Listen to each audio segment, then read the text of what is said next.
Welcome.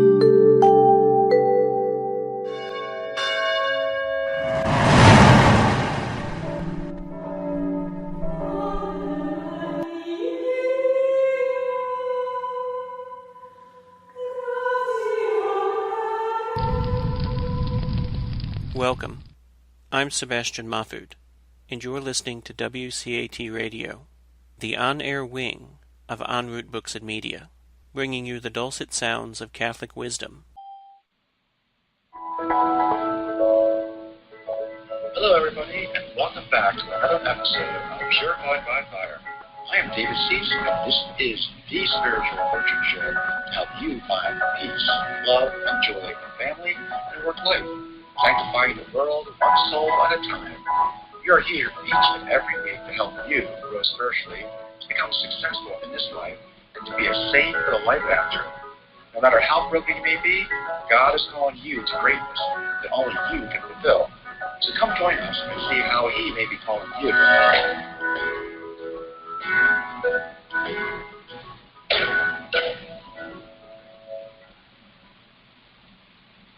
Hello everyone, this is David at the Fairfax Studios, and another day with Purified by Fire. So today's episode is the continuation of the virtue of justice, which is the virtue that brings peace and purpose into our relationships. St. Augustine defines justice as the tranquility of order. Many of our problems in relationships, such as family, work, faith, and even government, are caused by the lack of understanding on our obligation to these relationships. We're going to discuss what is the virtue of justice and review the allied virtues or sub-virtues of justice that helps us interact with our family members, people at work, government, and society in general. These allied virtues will help us prioritize our relationships and create great habits to bring peace and joy into our hearts. Remember that a virtue is to be practiced, and we need to make an act of the will or conscious effort to practice these virtues. But before we get to our story, I would like to start with a prayer. In the name of the Father, and of the Son, and of the Holy Spirit. Amen. Dear Lord, we're gathering together here with Purified by Fire to bring us to the knowledge of the virtue of justice, that wonderful virtue that you give us, and help us so that we may have better relationships and be more joyful and at peace with others. We ask this through our Lord Jesus Christ. Let us pray. O God, author of innocence and lover of chastity, who bestowed the grace of martyrdom on your handmaid, the Virgin Saint Maria Goretti, in her youth, grant, we pray, through her intercession, that as you gave her a crown for her steadfastness, so we too may be firm in obeying your commandments. Through our Lord Jesus Christ, your Son, who lives and reigns with you in the Holy Spirit, one God, forever and ever. Amen. In the name of the Father, and of the Son, and of the Holy Spirit. Amen. So my story begins with my mother. When we were young, my mother taught us to always say thank you, and it was a great dinner. No matter what you felt, you always had to say thank you, and you always had to say great dinner. So, for example, we'd be all sitting there. I have two sisters and a brother. We'd be in a family of 6, so we'd be sitting there at dinner, and we could have the greatest dinner in the world, or we could have the worst dinner in the world. But we always had to say, thank you, Mom, that was a great dinner. And we moved on, and she was always happy for us saying that. Now, so it didn't matter how we felt, right, whether we really truly meant it or not, we always had to say that. Now, I talked to a family, a friend of mine that said, man, your mom made you do that? I mean, isn't it important that you feel grateful before you say that? And, as parents, we always debate whether we should force our kids to say things like thank you and great dinner if they really didn't mean it. But what I come to the conclusion is that what my mother did was actually absolutely right. She was 100% correct in forcing us to say thank you, and that was a great dinner, Mom. And the reason why is because, a lot of times we think that creating a habit is something that we have to feel like we have to do. Well, if we feel like we have to do, something, feeling like we want to do it, then that's not a virtue. You're just doing what your feeling tells you to. All right? A virtue is doing it regardless of how you feel or done. So that's reason one why my mother was right about that. The other reason why is that having us say it gave us a great routine in saying things. It taught us what to say in a situation like that, so that when we really felt grateful and that when we really felt like it was a great dinner, it just naturally flowed. And I'll give you an example. So I remember, because I've always said it was a great dinner, I went to my mother-in-law's house for the first time, and when we were just dating, and she had cooked this wonderful meal. And after it was done, I was like, wow, that was a great meal. And I had no problem telling her that, Mrs. Schuller, that was a wonderful meal. And thank you so much for it. And I said it genuinely and lovingly, because that was my habit. I created this routine of saying that. So it created this, people who aren't trained to do that, they might feel awkward. Like, am I supposed to say thank you? Am I supposed to say this or not? So that's what happens. The other reason why she was also right is the fact that as young kids, we really don't know what to say. And we really aren't really in touch with our feelings. A lot of times, especially young kids, we're just a selfish, egotistical person. And I don't mean it in a bad way, because again, we're trying to grow to become this person who has, exercises the virtue of justice. And sometimes that's not there. When you're 6 years old, 5 years old, even when you're 8 or 13 years old, where you hit puberty and things start really changing in your body, and you even become more enclosed. So by forcing us to do that, it always kept us aware of the outside world and helping us to grow in that virtue of justice. So with that story, I finish it by saying my kids are also forced to say thank you and that was a great dinner, because I'm hoping that will rub off when they get older and it'll become a lot easier. My father also taught me that if we were invited to a party or some form of formal gathering, to always thank the host and hostesses. And that's what I do with my kids as well. I force them to say, did you say thank you to your host and hostesses? So very important to building virtue is encouraging your kids and sometimes even forcing them to do things that they normally would not want to do because they, A, didn't even think about it because they're just thinking about themselves, or B, they're just too nervous to do it. Nervousness is not an excuse for not saying these things, because eventually nervousness will be shaken off, all right? And the way that you shake off a nervousness is by doing the thing that makes you nervous. You know, we're all nervous to talk to a person when we're a little kid, but forcing them to talk to other people and engaging will help to get that nervousness off there. So that was my story. So we're going to talk about now why we summarized last Friday why the virtue of justice. Remember we talked about this pendulum that most people fall under, where the virtue of justice is either lacking or too much of it, which causes a vice. And so we have to be right in the middle.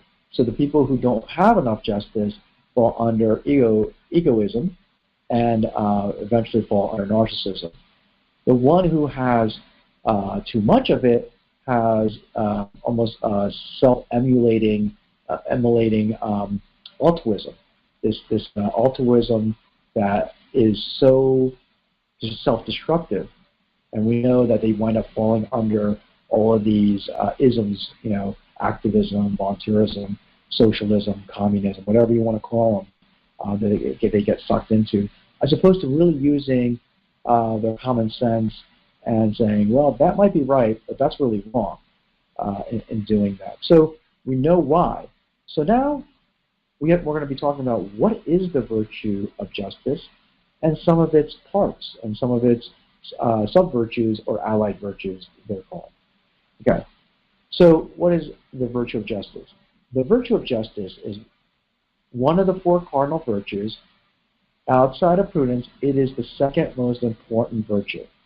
So prudence being the master horseman, or kind of like the head horse of a quadrigal to four-horse carriage, it is prudence. Then comes justice.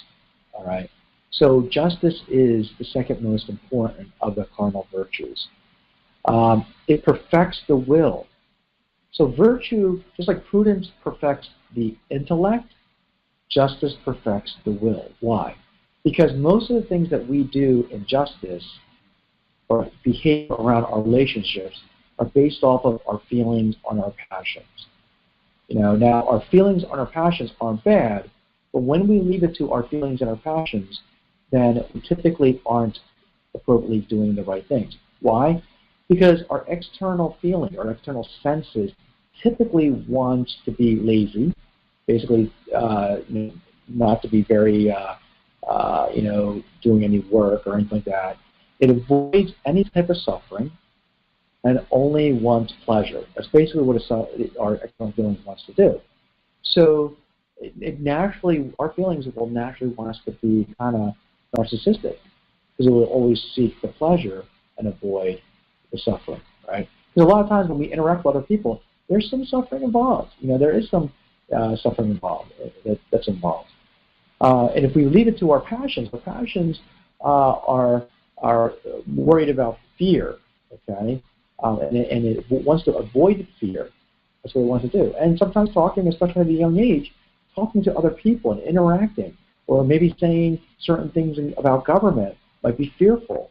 So we don't want to do that. So it has to be a sense of virtue that comes in, that kind of helps regulate our external senses and our passions and do what's right.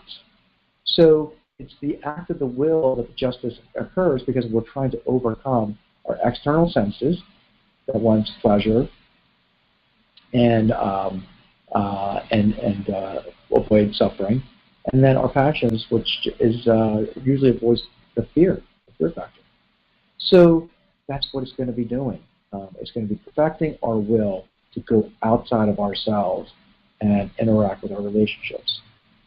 So the next one we want to talk about is what you must do to exercise the virtue of justice.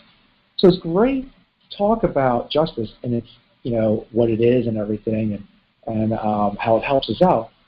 But at its fundamental, what do we need to do to exercise this virtue? And so there's basically three things that you need to do to exercise this virtue. The first thing you need to do is to have a reference to another. That sounds very basic, right? A reference to another. If this one basic step, the reference to another, is where most people fail. The reference is always to themselves. Okay? So a lot of times people and our external senses and our passions want to center ourselves, make us the center of the world. Everything is in reference to me. All right? As opposed to, whoa, let me figure out the reference to the other person. In other words, the colloquialism here is put yourself on the other person's shoe, okay? But it's a little bit deeper than that. You want to actually think about the other person or the other group or the other society, not yourself, all right? So that's the first step. And that is hard. That's a hard step because that's the step that breaks the narcissism or the egoism. Oh, you mean I have to stop thinking about myself? I got to start thinking about other people? Yes. Your reference now comes to what do I give to this society? What do I need to do to that society? Think about that other person or group of people. The next thing you want to do is, as you think about the other group, is what is the strict obligation? So, when I think about my parents, I think about my obligations to my parents. When I think about my country, I think about, what is my obligation to my country? I follow its laws. I pay the taxes. I, vote. I interact with debates. So those are the things that are my obligations that I have. So you think about the other person or group. You figure out what is the strict obligation that I have with that person. All right? To my family. What's my obligation to my wife? What's my obligation to my children? And then we make exact adaptation to it. In other words, we execute what we need to do to fulfill that obligation. That's what we need to do. Those are the 3 steps to exercise that virtue. Think of the other person, what is the obligation, and then fulfilling that obligation. All right? Now, justice is the baseline for charity. If you notice, everything is strict obligation and exact adequation. When we perfect the virtue of charity, theological virtue, you're going to see that it goes above and beyond that. Okay? But justice as a framework is just finding out what's the strict obligation and then just meting out exactly what that obligation is. Nothing more and definitely nothing less. So that's how you exercise it. All right? So, and it takes the act of the will to do that because it's very hard to think about other people when when your external feelings and your passions, external senses and your passions are forcing you to think inside of yourself. Right? So you got to use your will to choose the other person. The next is we're going to talk about is the 4 integral parts of justice. Okay, what are these 4 things? I'm sorry, it's not 4. It's only it's the 2 integral parts of justice. That's what it is. The thing about it is, okay, so now we look at the obligations, and we're looking at that. And the first thing we're going to realize is that our actions that we're going to do always refrain from evil toward one's neighbor and society. That's 1. Always to do required good for one's neighbor and society. That's 2.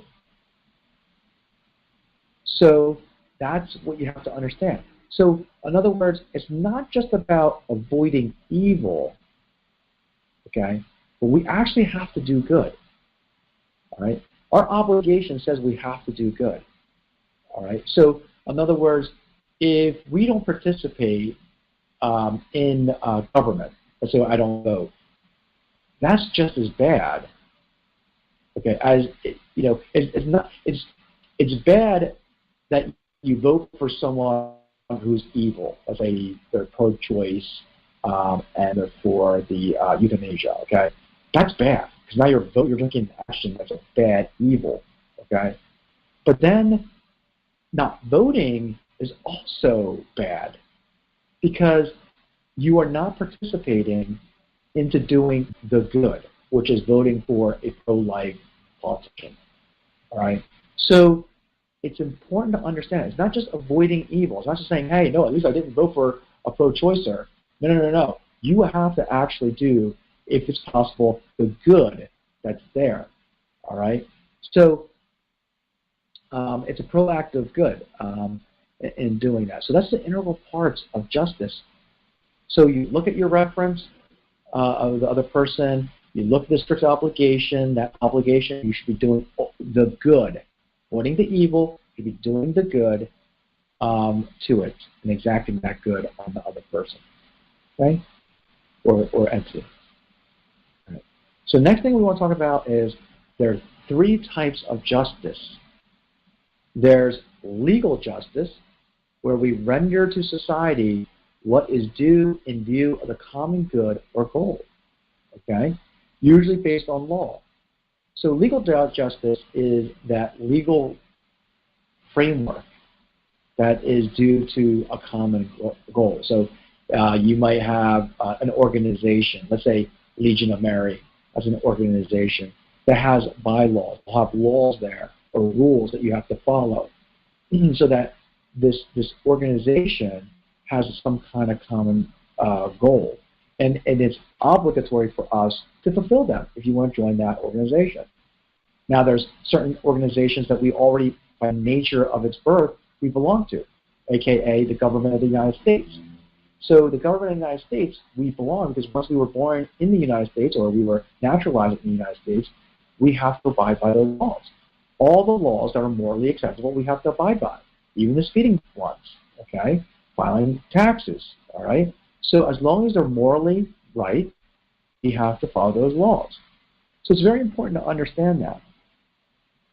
So, let's say we get drafted or anything, we have to fulfill those laws to make sure that we are, that's the basis of it. All right. If we don't fulfill it, then we're committing a sin. Believe it or not, we are. We're committing a sin because any morally accepted good law comes from God. And when you when you infract that law, you are, in essence, causing a sin against God. So only the morally good ones, of course, abortion and all that, euthanasia are not acceptable. They're not morally acceptable. The next is distributive justice. Distributive justice inclines a person in charge of the distribution of goods or favors in society to bestow these things proportionally to the dignity, merits, or needs of each person. Now, this is very important. Okay, this is where kind of like social justice comes into play. This distributive justice is saying that people who are in society have legitimate ways of distributing. We have an obligation to distribute goods amongst people. All right, we have taxes, we have philanthropy, we have donations. The people who are in charge of distributing them are the ones that have this distribution justice. The people who participate in them, okay, such as the people who are paying the taxes or doing the donations, we have an obligation to do that. Right? So tithing falls under this category. Donations asked by the church, taxes fall under this. So we do have an obligation to give money or goods. Now, here's something that's really important about distributive justice. When goods and money are distributed, it does not have to be equal. The idea that everything has to be fair is not really just. Okay? All right? So my kids always say, that's not fair, that's not fair. And I always tell them, it's not about fair, it's about just. Okay? Justice. Justice is important here in this distributive to make you understand that there is a proportionality that we give based off of here, dignity, merits, or needs of each person. So, for example, if I have 5 families and one of them is really poor, they have 0 money. Well, the one's kind of poor, and the third one, I'd say it's only 3 families, and the third one is, okay, they're okay. I don't have to give them, all 3 of them the same amount of money to help them out. The real poor one, I might have to give more money because they have literally no money, as opposed to the one that's kind of okay, less money. So it's proportionality that's there. And in some sense, if you do strict equality, it becomes an injustice. All right? So, for example, if I say, well, everyone should only get $10,000, then that really poor person out of the 3 really does not have hardly any money, as opposed to the one who's in okay, 10,000 be like, wow, I'm now a lot better than I have. I really don't need the 10,000, but now I can spend it on my wants rather than my needs. So, understanding that the distributive justice is about proportionality, not about equality. All right, not about being fair. Everyone has to have that same slice of pie. That is not the case at all. People can have different slices and sizes based off of the needs, the dignity, and the merits. Merits meaning like how hard did I work on that. The next is the commutative justice. This constant and perpetual will of the individual to render to another individual what is due in a strict equality. So what this means is that this justice is about me thinking about another person and what do I render to that person. This is where criminal justice falls under. Okay, so for example, if I violate a law and I hurt someone, then I am due a punishment, okay, for this person. Okay, so that's what this is all about. It's about the physical person really going out and thinking about the other person and what's my obligation. If I did, do I do good? If I did bad, then my obligation is I have to pay the price by going to jail or paying a fine or whatever it is. Okay, so it's that obligation. It wouldn't be great if all criminals realize that. Hey, but most criminals just say, I never did the crime.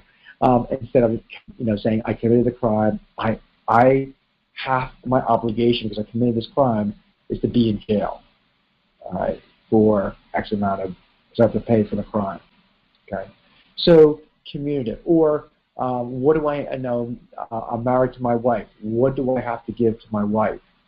My love, my service, myself. So that's commutative justice.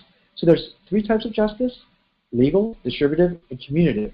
And all three make an integral part of creating a society.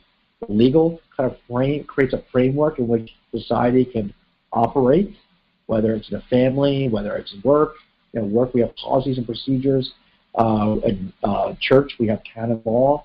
In government, we have regular laws, all right, that are enacted. And then two is distributive justice, where we have to distribute our wealth, some of our money. Maybe in society, it's taxes, so that roads can be built, defenses can, soldiers and sailors and Marines could be, paid. Maybe it's so that other people could be helped out. Maybe for the common good of education, all right? Common good for people who are, welfare. So the distributive, all right? Maybe it's good. The church does that, when they ask for tithing or when they ask for food to help with the poor. And of course, the commutative, which is what's my obligation to this other person, whether good or bad. If it's a bad thing that I did to that person, now I'm obligated to do some payment of that crime, whether it's jail time or a fine. Or is it something other obligation, some good obligation I have to do? So those three types of justice. So now we're going to talk about the annex virtues. And the reason why we got to talk about the annex virtues is because they really, really kind of fulfill or kind of help us with justice. The virtues themselves do not 100% behave like justice, but they might have aspects of it that facilitate justice. This is why they're called allied virtues. They help out with justice. I'm not going to go through. I'm going to go through. I believe there's 12 of these, all of them. I'm going to go through some of them really in depth, and some of them I'm just going to peruse very quickly, because the ones that I go in depth on are the ones that I consider really, really important. And by the way, all this information that I'm talking about comes from the wonderful book by Father Morin. He's a Dominican called Christian Perfection. So it's a very, very good book. I highly recommend you getting that book. One day I'll put it on my website so that you can just easily get that book. But this is all from Father Morin's book. So the first allied virtue I'd like to talk about is religion. So that's an allied virtue for the virtue of justice. And this virtue of religion focuses on the obligation between man, or human beings, to God. All right? God, because of this religion, who created us? God. Who gives us life? God. Who gives us our parents? God. So everything hinges around God. So we have an obligation, all right, to God. All right. Now, again, this is just the virtue of justice, so we're only talking about obligations. When we perfect the theological virtue of charity, we will do it for love of God. But for now, we're doing it from an obligation standpoint. So this virtue is actually higher than even the justice virtue, not because it's anything different than justice, mainly because of the object in which we are rendering to, in this case, God. So God is the ultimate being, and this virtue is so important because it's about rendering our obligations to God, all right, who is the highest being that we can imagine. So again, keep in mind that these virtues can be expressed in pagan societies just as much as Catholic societies, all right? But when we do it in a Catholic society, we have grace and and a perfect understanding, not perfect, but dogmatic understanding of God, which is more perfect than what pagans or non-Catholics go through, even Protestants and those things. So we have to understand that that's this virtue. So the virtue of religion comprises of internal and external acts.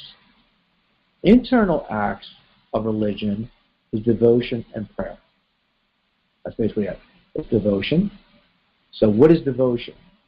Devotion is the promptness of the will to service of God. That's what we're doing. So it's the promptness of the will to service of God. So devotion is when we service God and affect it through our will. Okay. Now, of course, charity supersedes this because the promptness out of love is more prompt and more devoting. Okay. But for now, devotion, the internal act of devotion is the promptness of God. So when we do a novena, or when we do daily mass, or when we go to Sunday mass, or devotions that we are doing something for God. Prayer focuses on the intellect and the communion with God. So devotion is worried about doing things for God, while intellect is really communing with God through prayer. It's an internal intellectual process. Okay, so that's what prayer is. It's a little bit more than that, but just from a virtue of justice standpoint, that's what we're talking. What are the external acts? There are a lot of external acts that we do. Okay, adoration, express honor and reverence, which is due to God. We adore our God. Sacrifice, basically offering a sensible thing which is changed or destroyed by a priest as a testimony of God's supreme dominion. So when in the Old Testament you'll see a lot of sacrifices. Offer, it was a bull or it was a goat, and it was destroyed. But that was in part to say that this is God's supreme dominion. As Catholics, we believe in the new sacrifice, which is Christ himself on Calvary, which is represented all the time at Mass, because that is the holy sacrifice of the Mass. Offerings. Objects that are given to God. Right? We offer all of our sacrifices, our pains, our penances. Right? In the Old Testament, they would offer the showbread. They would offer cattle. It's something that we are obligated to offer something to God. He's given us something. We have to offer something to Him. All right. Tithes. Tithes are objects given to priests. All right, and His church, so it can operate. All right. So offerings to His church. All right. Vows. Vow is a free and deliberate promise made to God. So we make private vows as tertiaries. Right? Solemn public vows are the religious. All right? And people can make private vows other than themselves. All right? So, but they're promises to God that will be fulfilled, that you promise to fulfill. And they have great merit. Oaths. Oaths are invocation of the name of God in witness to the truth. It's amazing because this is one of the most fundamental destruction of our justice system, is this idea of oaths. So when you have a society that is not religious, oaths at trials mean nothing, right? Because what is an oath? An oath is an invocation of God so that God will be the witness to the truth. What does that mean? That means, as a religious man myself, if I were to go on trial and I put my hand on a Bible and I say, I swear to tell the truth, the whole truth, but nothing but the truth, so help me God.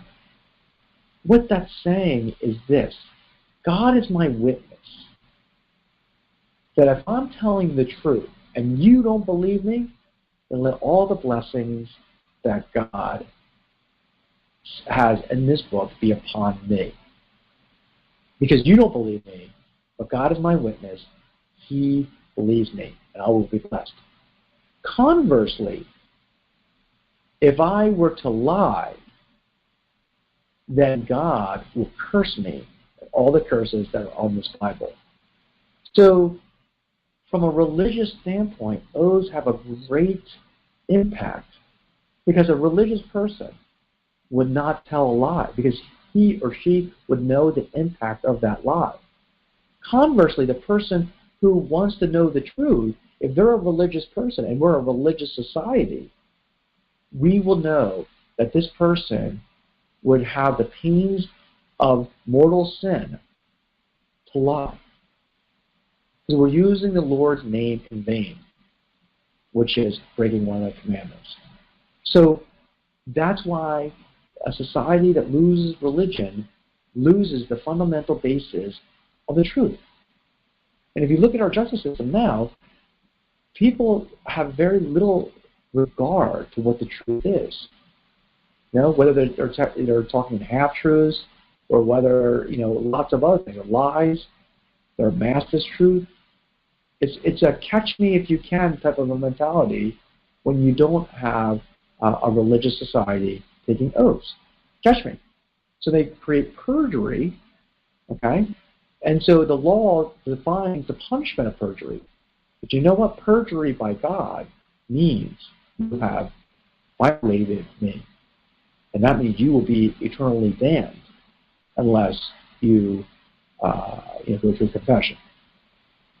So the point I'm getting at is oaths are so very important because you're basically, in a society, you're invoking God as the witness to the truth. Adjuration, using the invocation of God or holy objects to do something or cease doing something. All right. So there's a lot of adjurations.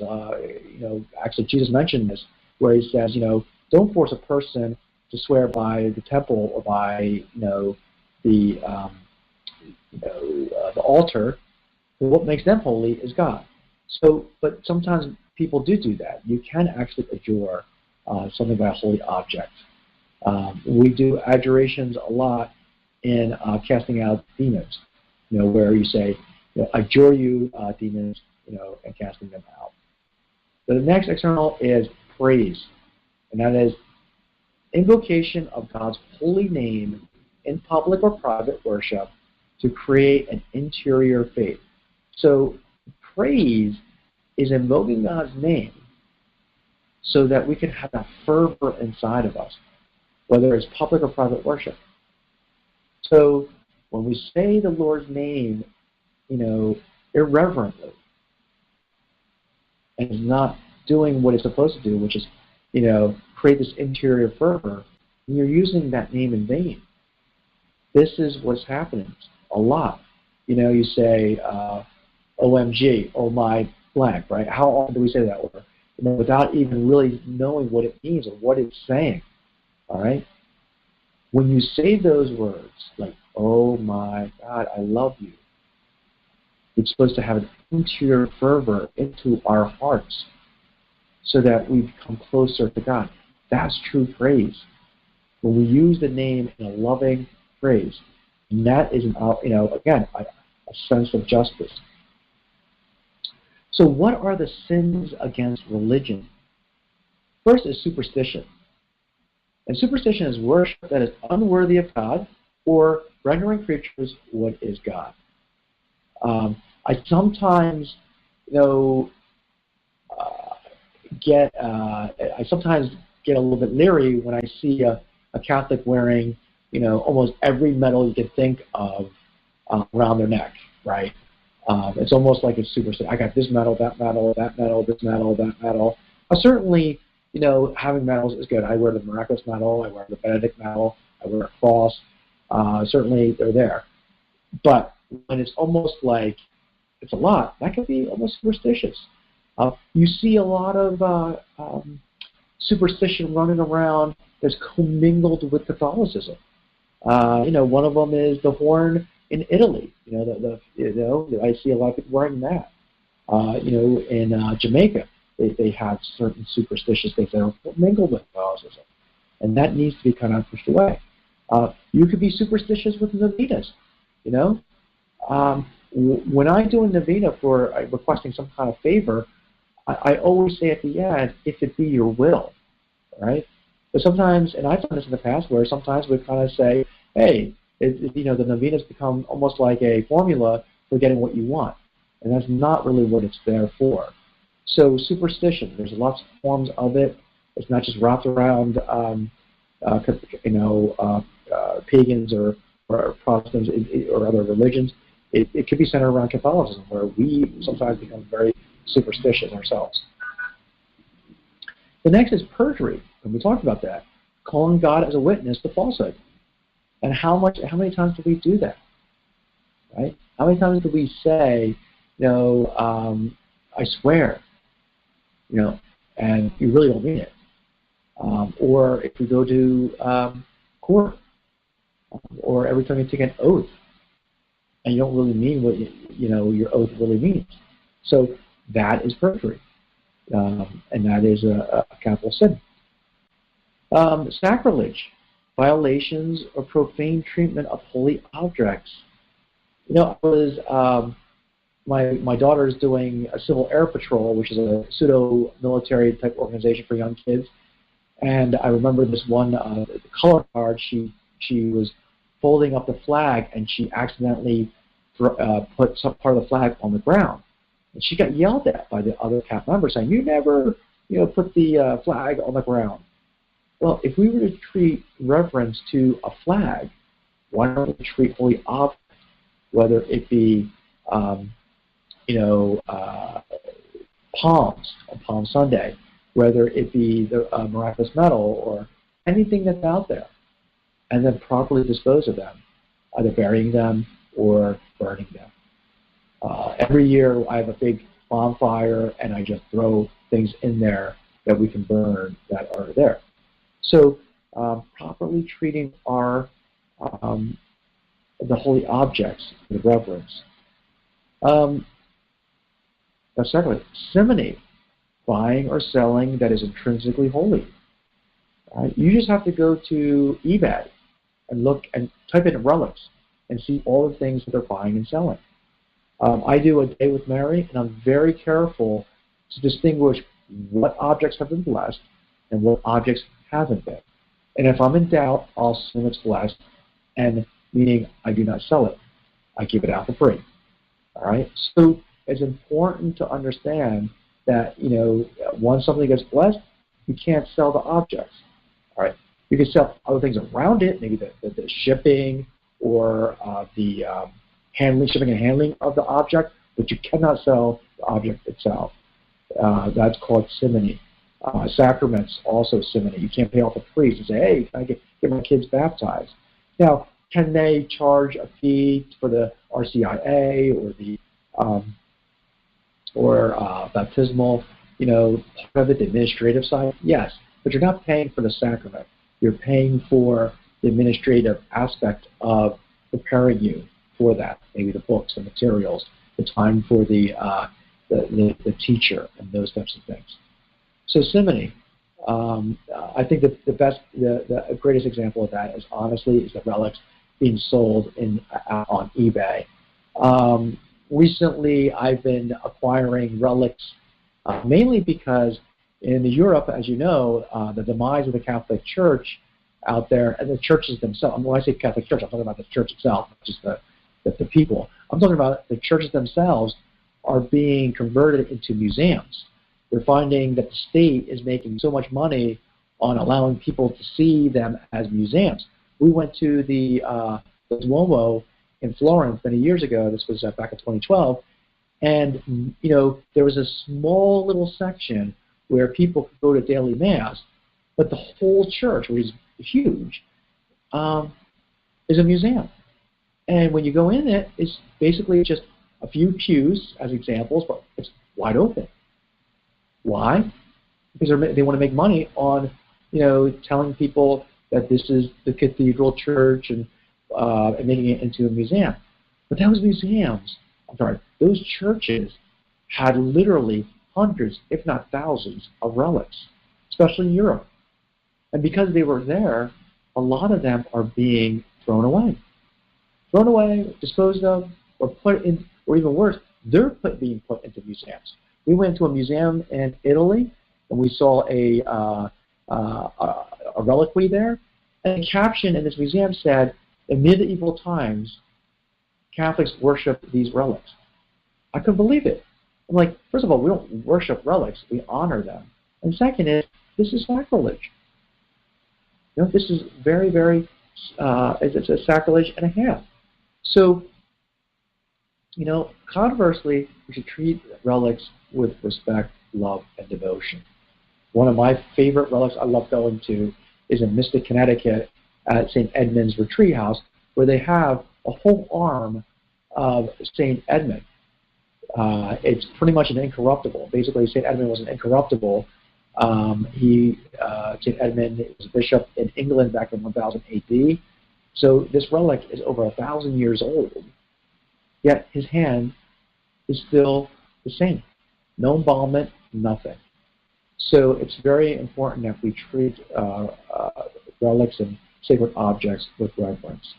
So those are the ways that we commit sin against religion: superstition, perjury, sacrilege, and simony. So the next thing I would like to talk about is the virtue of piety. The virtue of piety is really odd, because piety is one of those words that is used in many different ways and in many different definitions. So when we talk about the virtue of piety, we're really talking about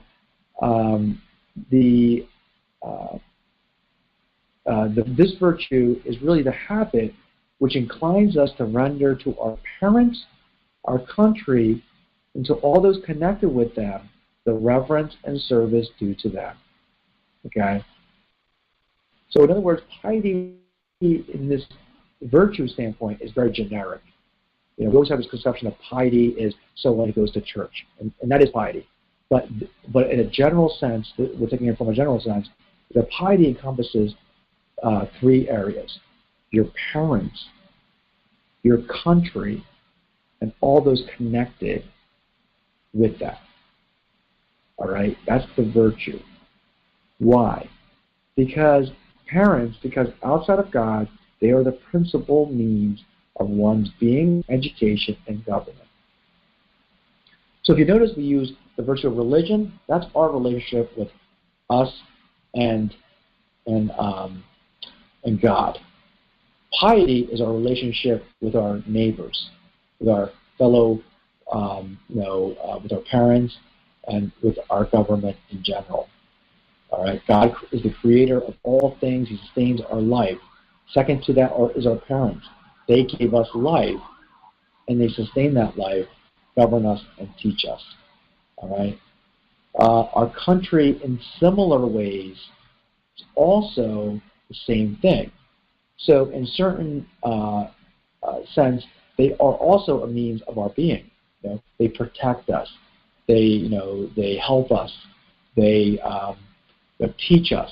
So, if we go to school through the government, so the government is like a mini little parent, and all authority comes from God.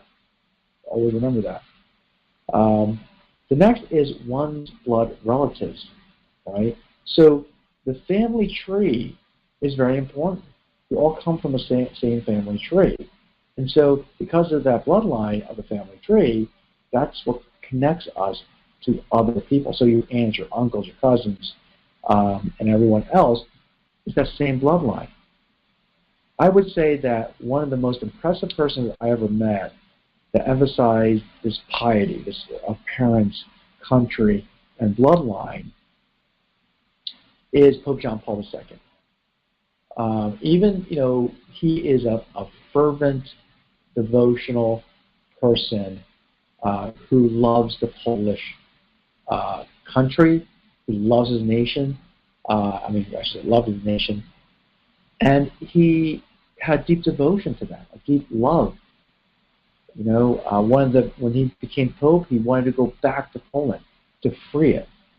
And he was the catalyst. He was the catalyst, and he used Poland as the catalyst, my firm belief, to end the Cold War. We can talk a lot about what Reagan did, what Margaret Thatcher did, everything. The catalyst of that whole change was John Paul II. That's who it was. And I would say that even if I wasn't Catholic or anything like that, objectively speaking, he was able to miraculously create an environment that should have led to bloodshed, to be honest with you. People should have been killed by the Russians or by the Polish people themselves. If you look at the Ukrainian uprising and the Russians, I believe in the 60s, and the Russians wind up squelching that uprising by basically killing most of the Ukrainians. So, very big. But he showed that you can be Catholic and still have a deep devotion to your nation. And that is important.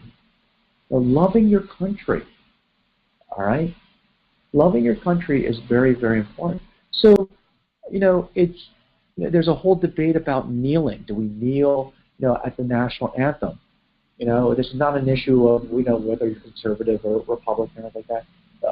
By a matter of the virtue of justice, you wouldn't kneel at the national anthem, because that's disrespect to our nation. It's showing disrespect to the nation.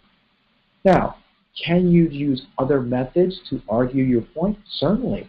Boycotts, maybe, not showing up for the national anthem, staying behind, maybe, speaking out, maybe being part of government by running for office. Yes, there's great forums to do that. But by disrespecting the national anthem of in itself is disrespect to the nation, and that would be counter to justice itself. So, and that would be actually the virtue of piety that you're missing out. Parents, if you have a disrespect for your parents, we're there to honor and love our parents. And it's very hard to say that, because I know sometimes parents, some parents could be abusive. Some parents could be, verbally bad. It's funny. I often think about my parents, my real parents, my biological parents. I love my adoptive parents, and they're wonderful, and I help them out as much as I can. But I do also think about my biological parents, and I say a prayer to them. All right. So it's the same thing. Now, I don't go bonkers and crazy and try to find my parents and do all these crazy things, but I do pray for them. I do think about them. So piety towards your parents, your country, and most of all, your blood relatives, your aunts, your uncles, they're all part of that one great big family. And so when we have a good relationship and build our relationship and our obligations to our society, to God and our society, we'll be at whole. I want to tell you this brief story. I knew a gentleman, and he had a very tough life. His parents basically were just very bad. One of them happened to be very, very extremely narcissistic, addicted to drugs, and his mother had nothing but it was verbal abuse and physical abuse to the boy, even all the way to the point that he grew up. The father was also physically abusive to him, and he came from a Catholic family. His grandparents were staunchly Catholic, and they would take him there, but he just didn't understand what the Catholic Church was all about. And his parents were just not very good. So we would talk, and we would talk about Catholicism and everything. And one of the things he shared with me is he said, I cannot love my parents. I just cannot love my parents. I can't go back to church because I can't love my parents. My parents, made me, because I was disdain for my parents, I can't do anything religious. And but that's what's stopping me is this hatred to your parents. And I stopped him and I said to him, Do you go to church on Sunday? And he said, No, I don't go to church on Sunday. I go, Have you ever taken the Lord's name in vain? Yeah, I've taken the Lord's name in vain. And I go, Oh. Then I looked at him and I said, your issue isn't your parents. And he said, What? So your issue isn't your parents. The issues that you have is that you're not having a relationship with God. You're not fulfilling the first two commandments, which is, keep holy the Sabbath day, and the third, and honor keep holy the Sabbath, my secret name, right? Not using the Lord's name in vain. I apologize for that. So that's where he was making his mistake.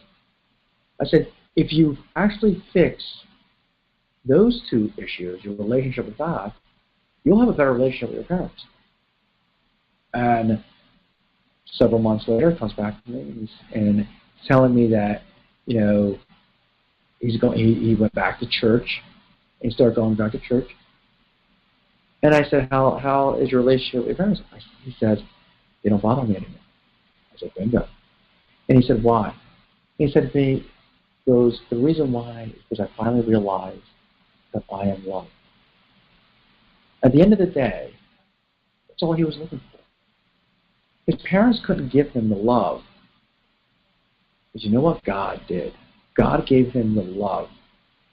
And he found it at church. This is why it's so fundamental that the virtue of religion is so high. Because once you practice religion, once you go back there, you will find love. You will find that you are loved, that you are wonderful, that you are the best thing in the whole world. Nothing to prove.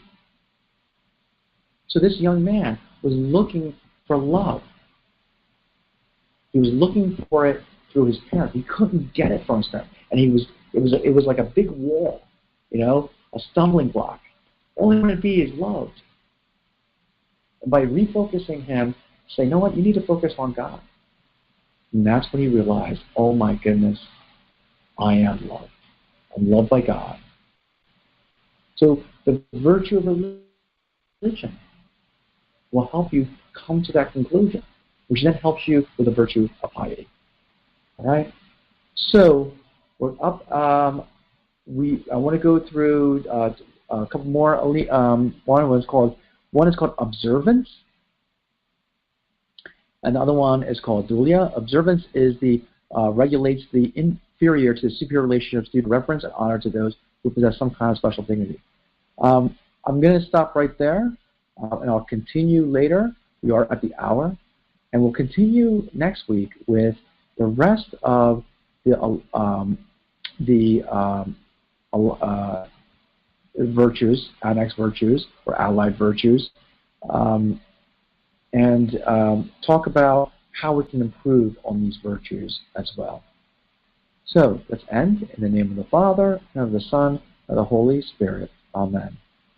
Dear Lord, we come together, we're purified by fire, come with love and devotion to you. May our first priority in justice be a relationship with you, the virtue of religion. May our second be the virtue of piety, where we love others around us. As we pray, Our Father, who art in heaven, hallowed be thy name. Thy kingdom come, thy will be done, on earth as it is in heaven. Give us this day our daily bread, and forgive us our trespasses, as we forgive those who trespass against us. And lead us not into temptation, but deliver us from evil. Amen. In the name of the Father, and the Son, and the Holy Spirit. Amen. Thanks for joining us at Purified by Fire. Please visit us at purifiedbyfire.com. Like us at Instagram and Facebook at purified.fire. Sanctifying the world one soul at a time.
We hope you enjoyed the program and will join us back for another show on WCAT Radio.